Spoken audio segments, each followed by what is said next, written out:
The Birchbark House continued by Louise Erdrich. Chapter 2. Old Tallow. Although she lived in town, Old Tallow was so isolated by the force and strangeness of her personality that she could have been surrounded by a huge, dark forest. She had never had any children, and each of her 3 husbands had slunk off in turn during the night, never to be seen again. Nobody knew exactly what it was that Tallow, in her younger days, had done to drive them off. It had probably been something terrible. After the last husband left, her face seemed to have gotten old suddenly, though the rest of her hadn't weakened. She was a rangy woman, over 6 feet in height. She was powerful, lean, and lived surrounded by ferocious animals, more wolf than dog, and fiercely devoted to her. Old Tallow could bring down a bear with her pack of dogs, her gun, or even her razor-sharp spear that she practiced throwing into the splintered base of a tree. The dogs were bull-tough, and the yellow one, particularly, showed its wolf origins in the springy length of its legs. For some reason, Old Tallow seemed to treat her, Alma, somewhat differently than other children. She didn't scream at her, or heap disdain on her, order her away from her cabin, or set her dogs on her. Alma thought perhaps it was because Old Tallow respected her mama and grandma. Old Tallow respected almost nobody else, so this was extra meaningful. The 3 women often sat together, talking in the dusk. Also, Old Tallow, who loved to hunt and was very skilled, shared her catch with them when Day was gone. They would sometimes wake to find a haunch of venison just inside the door, or bear meat, a fish or 2. In fact, she now remembered that Old Tallow was responsible for the hide of the moose, which she had shared. Old Tallow liked to make her deliveries at night, which was another thing. Most other people hated to go about in the dark when Grandfather Owl was calling, "Cuckoo, cuckoo, cuckoo, cuckoo, cuckoo," and anything could happen. But of course, Old Tallow was afraid of nothing. Alma approached Tallow's cabin warily because of the dogs. She stood for a moment at the end of the trail, gathering her confidence before she rounded the corner. One dog in particular seemed to hate her, the big yellow one. Alma was careful not to startle him or gaze too long into his mean, clouded eyes. Once he had snapped at her and worried the sleeve of her dress. There he stood now to bar her way to Tallow's door. Alma screwed up her courage, breathed calmly. She walked forward, shoving him aside, as though she had not a care for his dripping teeth. She got ready to deliver a hard kick if he lunged, and walked past him without showing her fear. The dog bristled at her, baring its teeth in an ugly snarl, but let her pass by. The other dogs, the black, the brown with the lopped-off tail, the small whitish one, and the droopy orange runt, merely looked alert and regarded her with neutral interest. Old Tallow's cabin was small, neat, thickly mudded between the logs. There was a log bench beside the door. Sure enough, Old Tallow sat upon it, smoking her pipe. A fragrant curl of sweet kinnikinnick smoke stirred from the red stone bowl. As though she had known Alma was coming for the precious scissors, Old Tallow had them on her lap, safe in the beaded decorated pouch of red trade wool that Mama had made specially to hold them. "I mean, little skinny one," she growled. Old Tallow's legs stuck out like poles. Tattered moccasins flapped on her wagging feet as she drew impatiently upon her pipe. She tamped the bowl of the pipe with huge hands. Her arms were long and sinewy.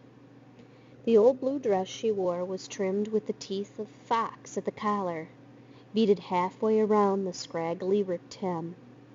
Tallow, in her galloping hunts through the woods, was hard on clothes and wore out her moccasins, one pair right after the next. Even now a toe stuck out from the ripped front seam.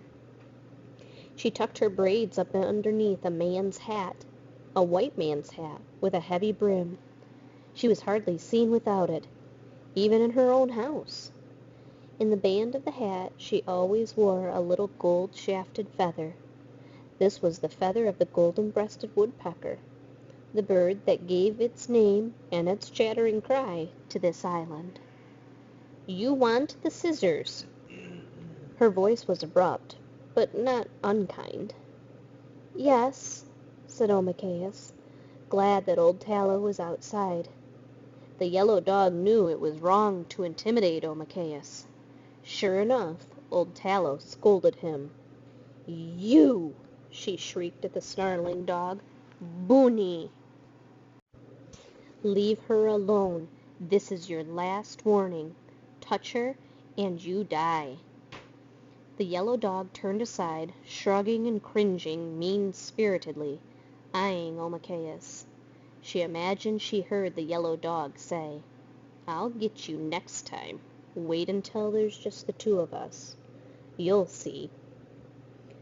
Relieved, Omakayas walked past the other dogs, straight up to the old woman, and stood before her. "Hanin, my auntie," she said. "Mino anasana." She wished the old woman good health, and called her auntie because it was a sign of affection, though Omakayas was not sure exactly what she felt. After she'd spoken, she stood politely waiting. Old Tallow smiled, nodded, and blew a blast of smoke out her nostrils. Then she put her hand into the pouch at her waist. She rummaged around for a bit, then suddenly drew forth a small, grime-covered lump of maple sugar, rock-hard and wonderful. "You take this," she said. Her voice crackled and dry, as though salted. "And this, too." She handed Omakayas the scissors, waved her back onto the trail, and this was as friendly as Old Tallow ever got. Omakayas went away, satisfied. Before she went back on the trail, Omakayas rinsed off the old candy lump in the lake. It came out beautifully, creamy golden, translucent, and grainy dark, and sweet. She started walking, her treasure now wrapped in a leaf. As she walked, Omakayas thought, there was no way to share such a tough nut of sweetness. How would she divide it? Omakayas decided she did not want to cause trouble at home. Furthermore, it suddenly made sense to her that at least one person in the family should get the full effect of the maple sugar. She would pop the whole thing into her mouth, all at once. This would save problems. Ah, the lump was delicious, tasting of spring sweetness and the inside of trees. Besides, Omakayas reasoned as she walked contentedly along, the taste of the sugar would save her from eating every one of the berries she was sure to find on the path. Omakayas's feet moved slower, and even slower yet. For one thing, the moose hide waited. For another, she was still angry with her older sister and didn't want to see Angeline. She could still feel that sister foot pressing hateful on her back. If there were only some way to impress Angeline, cause her envy, and make her say, "Can I have some of those berries, please, please, please?"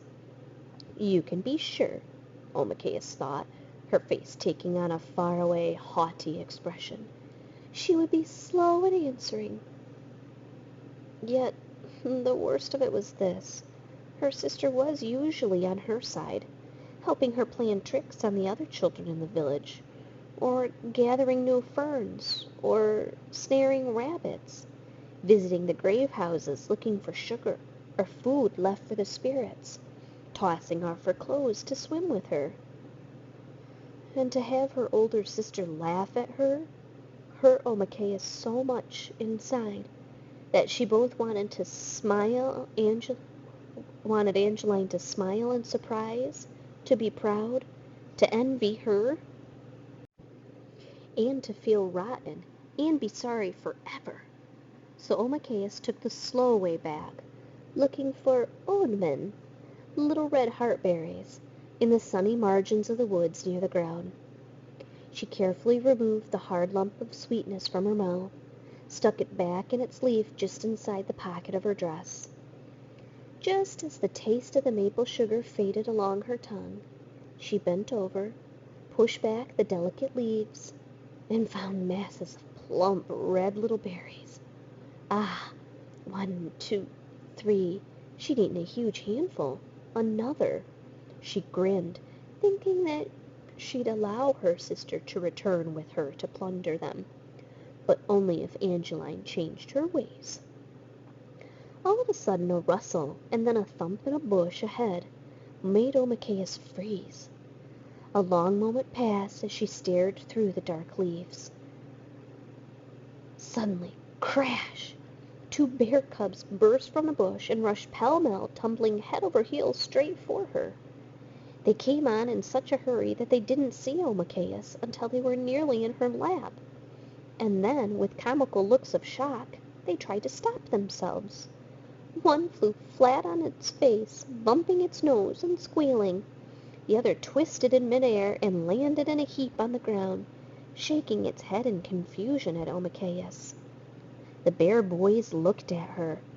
Slowly, she put out her open hand filled with heartberries. Curious, the cubs jumped forward, lost their nerve. They scampered backward, and then crept forward shyly again. The smaller cub seemed slightly bolder and sniffed at Omakea's hand. The bear cub took one berry and then jumped away, seeming fright at its own bold act. But the taste of the berry seemed to banish fear. The 2 now tumbled at her, growling, mock furious. Their long pink tongues touched up every berry from her hands, eagerly flicking them up from her fingers as fast as she could pick. They seemed to like the game. It could have gone on for hours, that is, until she stood upright. Then they tumbled backward in alarm. Their chubby bottoms rolled them over like playing balls, and she laughed out loud. She realized they had thought Omakea was their own size. They were astonished, the same way Omakea had been the first time she saw the trader unfold a seeing glass, something he called a telescope, a long shiny tube that grew in his hands. She bent down again. "Honey, little brothers," she said to them kindly, and they came forward. She looked around. No mother bear. Omakea was well aware that she shouldn't stay so close to these cubs. But after all, they seemed deserted. She looked around again. They were orphans. Perhaps the mother bear's skin was now draped across Old Tallow's bed, although she hadn't heard about a recent kill. But still, no mother bear in sight, and these little ones so hungry. Wouldn't her big sister be thrilled when Omakea returned with these 2 new brothers? Eagerly, Omakea began to plan out her triumphant walk back to the house. She would enter the little clearing with the cubs, one at her heels and one before her. Everyone would make way, impressed. She would lead the bear cubs around the fire 4 times before she presented one of them to Angeline, who would look at her with new respect.